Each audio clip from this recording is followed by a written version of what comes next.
So this pursuit, and we bring this pursuit into spirituality. We bring our pursuit of happiness into spirituality, which again is natural because it's a natural thing within you. You're hooked up to prefer happiness over sorrow.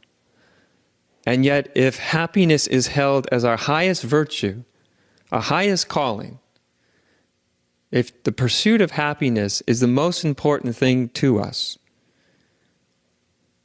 then number one, it will constantly be eluding us, except for some moments, But a happiness that's actually constant will be eluding us.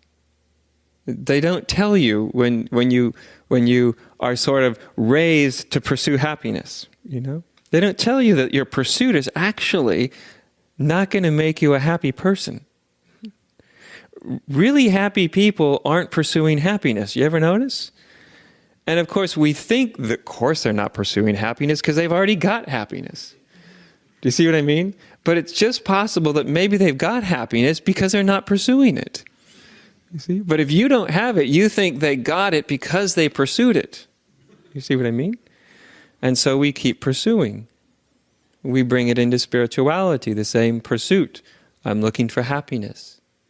Whether you call happiness nirvana, enlightenment, awakening, God, heaven, whatever it may be, one continues to pursue this elusive quality of existence.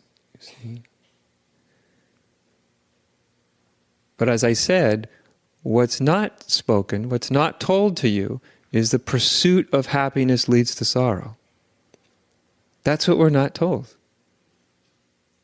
We want to be happy, do we not?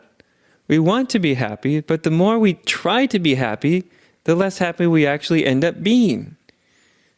It seems like sort of a contradiction, doesn't it? Or a catch-22.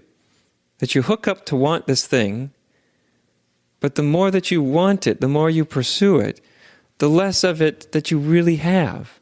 You see?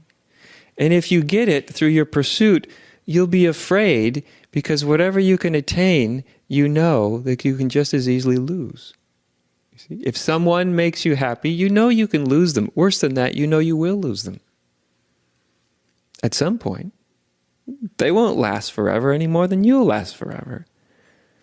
So even if we attain something that gives us a certain type of happiness, we know that whatever we've attained, whatever we've grasped, will not last forever. Whether it's a person or money or even a great spiritual experience. It will not last forever.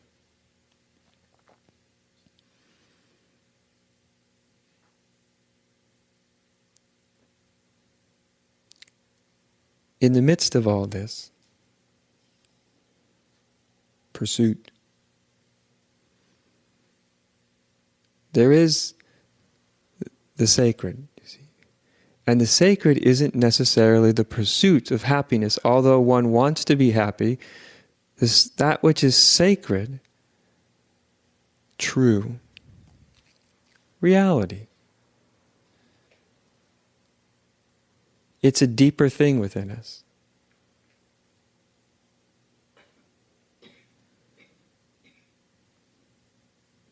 That which is sacred has the byproduct of a certain causeless happiness. Because that's the only lasting happiness there is a happiness that has no cause to it. If someone says, "Why are you happy?" and you just don't know.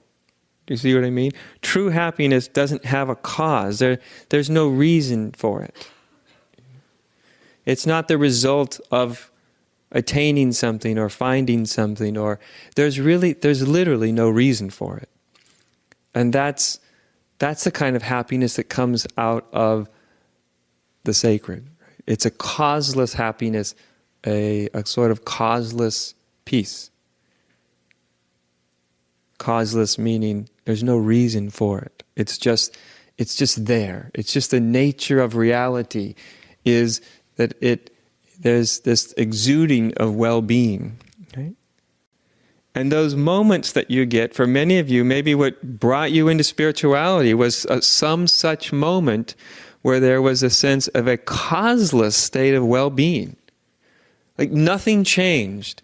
You didn't get anything. Nobody praised you. Maybe you were just walking along the sidewalks or strolling along the hillsides or driving down the freeway. And this moment of sort of a causeless sense of absolute well-being, this sense of lightness just sort of descended on you for no reason that you could possibly imagine. That's why in retrospect you call that like grace. Grace means there's no cause. I didn't do anything for it. I didn't earn it. It didn't come because I was pursuing it. It seems in some ways it came by accident. So it's causeless, right? And it's often that moments like that, even if they last a brief instant, maybe a split second even, maybe a minute, maybe an hour, maybe a day, a week, but even literally a few seconds of reality is something that once it starts to reveal itself to you, literally if only for a second or two, that's the end of you. You see, once that's happened, you've touched upon a dimension that you can't forget again. You've touched upon a dimension that you cannot easily just put aside and move on with everything else. Because reality has that sort of power. When it comes through, when it touches you, reality is so immense that you can't really forget it. You see? It sort of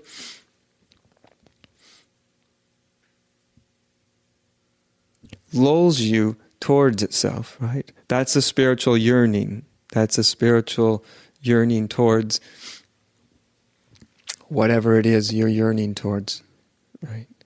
It comes out of even the briefest instant, the briefest glimpse of truth, of the sacred, of the everlasting.